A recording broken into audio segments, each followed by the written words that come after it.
Part one of learning to handstand, just getting into the wrists, understanding the pelvis and the shoulders. So let's talk about the rule for the shoulder positioning in handstands. So if you were to have a heavy weight above you, you would need to actively push into that heavy weight in order for it not to collapse on you.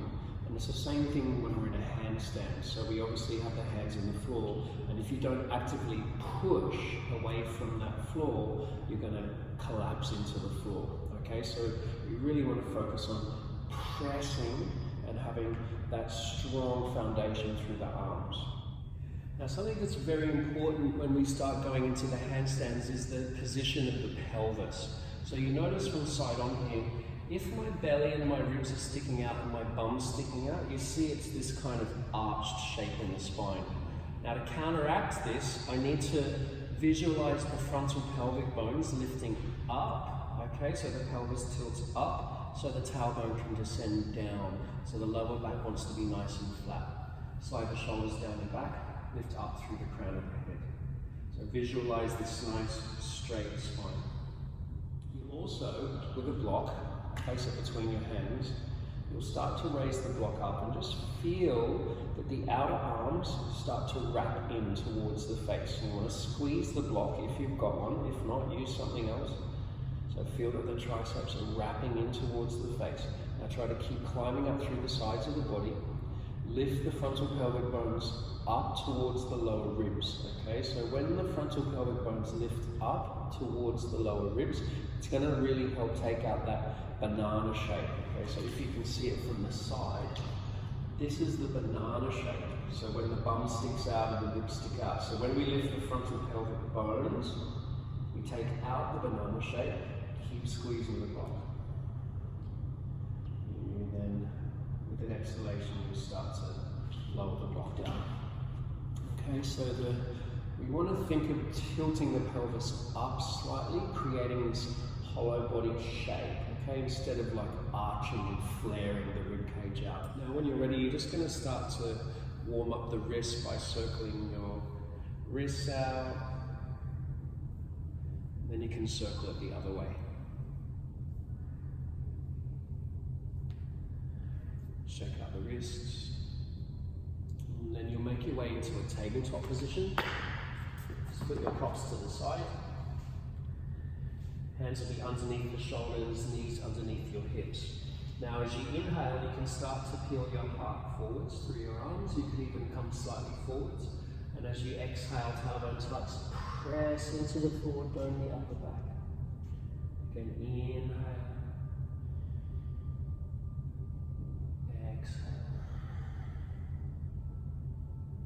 Inhale. Exhale. Now you can turn your hands the other way around. And you can inhale. Exhale. Inhale. Exhale. Inhale.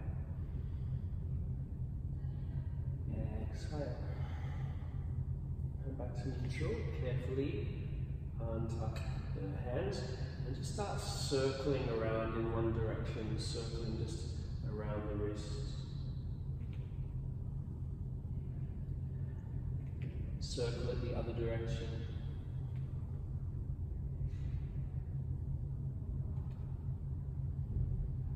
And come back to sit on your heels and turn your fingers towards the body as you slide your hands off your legs, so the wrists are facing out.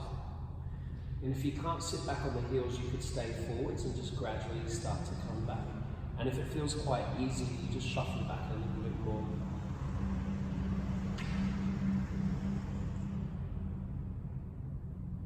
And you'll shake that out, and then just do it the other way.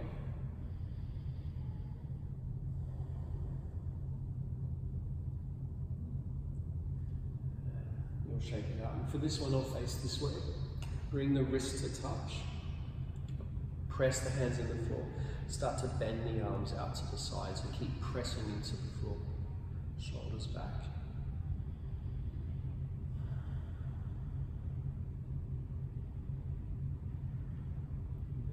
shake that out. Now this one's quite tricky. Put your hands in a fist, bring your fists together, put the back of your hands into the mat. Keep the arms bent first and keep your hands in fists. And then slowly start to straighten your arms, keeping your hands in fists. That's a good stretch.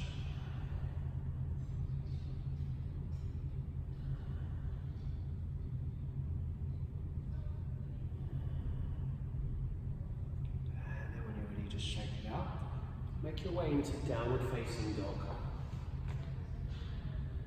You can pedal the legs out if you need to. It's the first downward facing dog of the day maybe, so just make any adjustments you need to make. And when you're ready, you're going to grab your block and place it between your thighs and squeeze it. So thin waves between your thighs, squeeze that block. Now imagine setting the block behind you and then hug your outer hips in. Keep pressing the hands into the floor. Gaze towards the feet, pull the belly in and the rib cage in. Downward facing dog. Squeeze the block.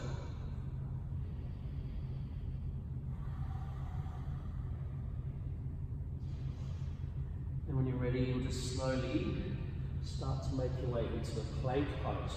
Now while we're in plank, I want to teach you about the retraction and protraction of the scapula. So if you start collapsing towards the floor and the shoulder blades come towards each other, that's retracting through the shoulder blades. But when you press into the floor and you fill the space between the shoulder blades, that's the protraction of the shoulder blades. So retracting, shoulder blades push towards each other. Protracting, you fill that space between the shoulder blades. Okay, so try to think of protracting.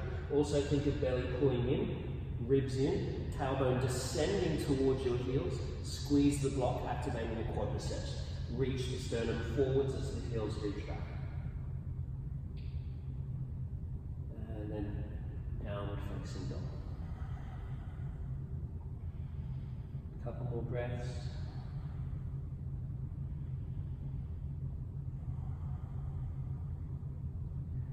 And then shift forwards, slowly lower all the way down to the floor. And when you get to the floor, keep squeezing that block that's between your thighs. Press the forehead down into the mat and drive your legs back energetically. Hug your arms in and first just inhale, peel up the head and chest. And as you exhale, soften down. If that feels like it's pretty easy, lift the hands off the mat. Inhale and exhale. If it still feels really easy, reach your arms forwards and then inhale, exhale. Let's do a couple more. Inhale, exhale. Last one. Place the hands in the floor, curl up the toes, inhale, squeeze the block, exhale, press to a plank. Stay for the inhale, and then downward facing dog as you exhale. But now you can move that block just to the side, and then lower your knees down onto the mat. Hands under the shoulders, knees under the hips. Now let's find what's happening with the back leg. Okay, so extend your right leg towards the back and notice that the toes are pointed down and the foot is flexed. Now pull the belly in and the ribs in, and then reach your left arm forwards. Strong line of energy, inhale. And as you exhale, bring elbow towards knee. Again, inhale, reach, lengthen and extend, keeping that neutral rotation of the back leg. Exhale, elbow to knee. One more time.